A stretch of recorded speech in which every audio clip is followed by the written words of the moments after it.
தஞ்சாவூர் மண்ணு எடுத்து தாமிரபரணி தண்ணிய விட்டு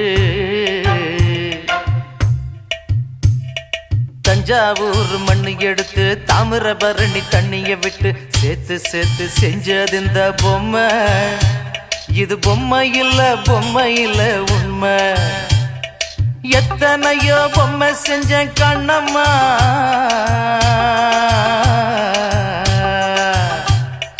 எத்தனையோ பொம்மை செஞ்ச கண்ணம்மா. அடி அத்தனையும் ஒன்ன போல மின்னுமா, பதில் சொல்லம்மா. தந்தானே தந்தானே தந்தான குயிலே சாமி, தந்தானே தந்தானே என்னோட மயிலே. தந்தானே தந்தானே தந்தான குயிலே சாமி, தந்தானே தந்தானே என்னோட மயிலே.